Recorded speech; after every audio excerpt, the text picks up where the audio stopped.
बहुत समय पहले हिमालय की गोद में एक छोटा सा गांव था, नीलपुर। यह गांव शांत था, पर एक समस्या ने सबको डरा रखा था। हर साल बरसात में पहाड़ों से तेज नीली रोशनी निकलती और उसी के साथ भयानक भूस्खलन होता। लोग मानते थे कि यह किसी क्रोधित देवता का संकेत है। गांव के बीचों बीच एक पुराना टूटा हुआ शिवलिंग था, जिसे कोई अब पूजता भी नहीं था। लोग डर के मारे वहां जाना छोड़ चुके थे। उसी गांव में रहता था एक 12 साल का लड़का, आरव। वह बहुत जिज्ञासु और साहसी था। एक रात उसने सपने में एक तेज प्रकाश देखा और एक गंभीर स्वर गूंजा, डरो मत, सत्य की खोज करो। आरव डर गया, लेकिन अगली सुबह उसने तय किया कि वह पहाड़ पर जाएगा। रास्ते में उसे एक बूढ़ा साधु मिला, जिसने राख लगी हुई थी और आंखों में गहरी शांति थी। साधु ने कहा, तू उसी को खोज रहा है जो तुझे खोज रहा है। आरव कुछ समझ नहीं पाया, पर आगे बढ़ता रहा।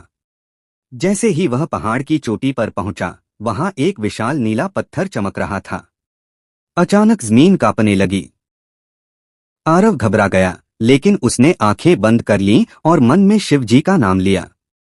तभी आसमान से गूंज हुई, हे बालक, तूने भय नहीं, भक्ति चुनी है। नीले प्रकाश से स्वयं भगवान शिव प्रकट हुए। जटाओं से गंगा बह रही थी, गले में नाग और आंखों में करुणा। शिव जी बोले, यह पत्थर मेरी शक्ति का केंद्र है।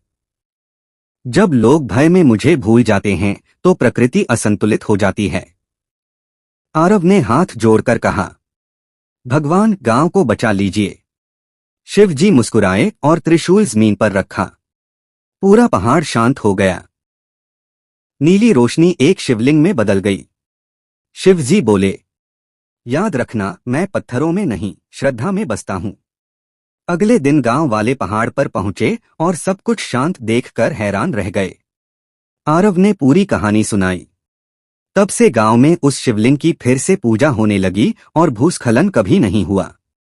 और आरव, वह बड़ा होकर एक ज्ञानी संत बना, जो लोगों को यही सिखाता रहा, डर से नहीं, श्रद्धा से शिव मिलते हैं।